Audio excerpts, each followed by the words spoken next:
Okay, everyone, let's just jump right in. What if I told you that for the last 1,500 years, our entire history has been a carefully managed project? Imagine a secret group, quietly weaving the threads of everything we know, guiding empires, surviving plagues, shaping whole cultures, all to get us ready for one single solitary moment.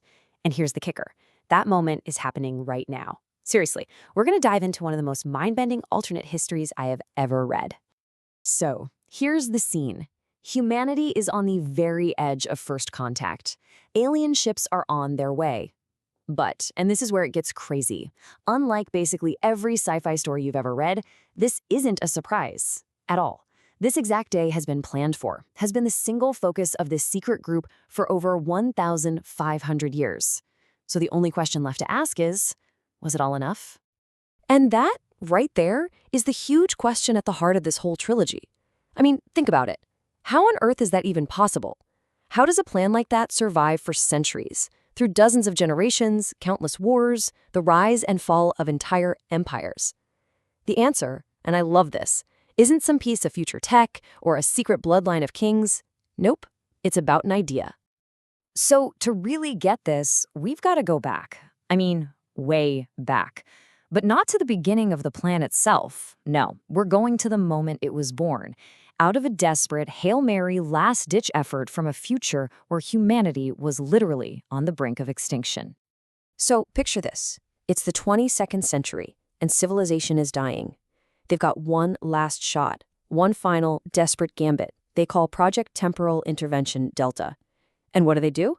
They don't send people into the future to find a solution. No, they send 3 operatives deep into the past. We're talking a staggering leap of over 2,500 years, all the way back to the 5th century BCE.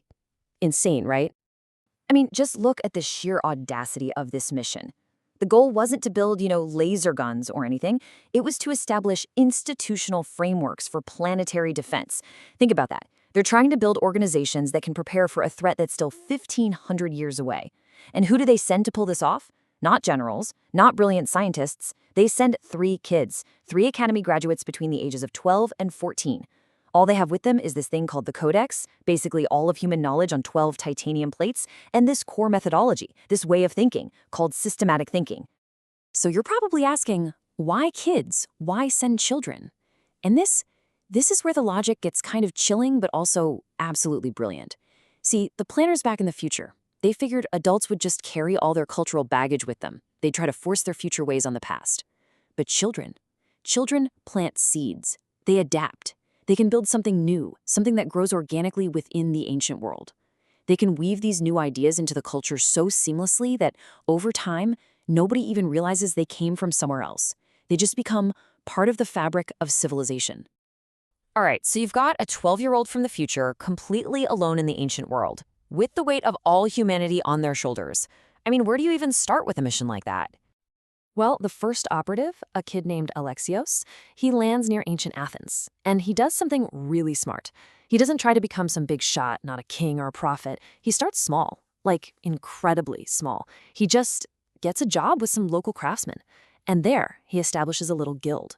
And here's the key. He doesn't wow them with futuristic gadgets. No, he just gives them a better way to think. And this is the real secret weapon they brought back through time. It's not a thing, it's an idea, a kind of mental operating system, if you will, called systematic thinking. It's basically a simple method for looking at problems, working together to find solutions, and, this is crucial, writing down what you learn so that the knowledge itself can live on and grow long after you're gone. So how does it work in practice? It's actually deceptively simple. Step 1, you observe how things really work, not just how you think they work. Get the real data. Step 2, you share what you found with others so you can come up with better solutions together. And step 3, and this is the absolute game changer, you document everything. You write it all down. That way, you're basically creating a shared brain for the group, one that just gets smarter and smarter with every passing generation. It sounds simple, right? But the consequences? They change the world. And this little idea, this new way of thinking, that started in just one little workshop in Athens. Well, it starts to spread. Like a quiet wildfire of intellect. It grows, it moves across borders, and it begins to secretly, methodically, reshape the entire course of human history. Okay, this is where the scale of the story just goes supernova. For 1,500 years, the Guilds is there, always in the shadows. Rome falls. It's the Guild's methods that save crucial knowledge from being lost forever. The Crusades? Get this, they're secretly managing logistics and diplomacy on both sides just to minimize the bloodshed. They actually foresee the Black Plague coming and spend 30 years getting Europe ready, mitigating the impact. And maybe the most incredible part? They spend centuries preparing both the Old World and the New World for contact. So instead of a bloody conquest, you get collaboration. These guys are literally the hidden hands guiding all of history. But listen, this isn't some simple story of good guys in the shadows. Of course not. The Guild has its own massive internal crisis. It actually splits the whole organization into two over this one profound ethical question. What's the right way to help? Do you openly work with humanity, helping them solve the problems they're facing right now? Or do you secretly manipulate entire civilizations, playing a long game to prepare them for an existential threat they can't even begin to understand? And that's what's so cool about this conflict. It's not good versus evil. It's two completely valid, systematic, and logical approaches to saving the world clashing with each other. So this whole centuries-long project, this secret weaving of human history, it eventually gets a name. It's a really powerful metaphor, actually, and it's what gives the entire trilogy its title. They call it the Loom. That's the Guild's name for their great work. It's a perfect metaphor, right? They see themselves as weavers. They're taking all these individual threads, a piece of knowledge here, a specific skill there, a cultural tradition over there, and they're weaving them all together into a single massive tapestry, a fabric, a civilization, strong enough to not just survive the coming storm, but to face it head on. So how did they actually build this thing?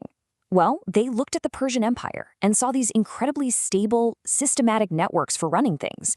And they thought, okay, that's our warp. You know, the strong foundational threads that hold the whole thing together on the loom.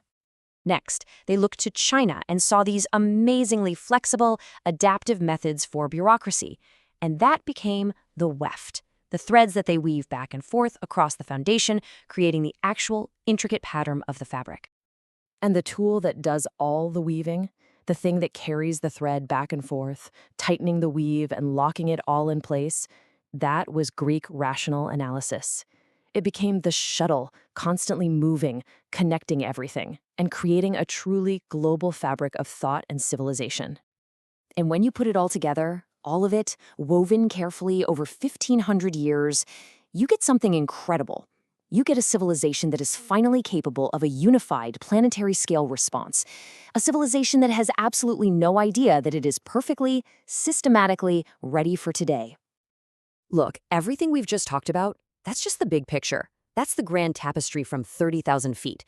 But the real story, the stuff that makes these books so good, is down in the individual threads. The personal stories, the sacrifices, and all the questions that are still left hanging. Because the books, they dive deep into all the mysteries we can only hint at here. Like, what was the real story with that third child, the one they called the philosopher who just vanished into the East? How did the Guilds really manage to survive the chaos after Rome fell apart? How did they finally resolve that massive ethical civil war inside their own ranks? And of course, the billion-dollar question. After 15 centuries of meticulous preparation, what happens now? What happens when we finally answer the knock at the door? Well, for those answers, you're just going to have to read the books. The Loom of Ages is a trilogy that I know our book club is going to have a field day with. It's this incredible blend of hard sci-fi and deep alternate history. But beyond all the cool concepts, it leaves you with a really profound question, one that's perfect for us to chew on. If you had the power, the knowledge to secretly guide humanity for its own ultimate good, would you? Should you? It's an epic read, and I can't wait to discuss it with all of you.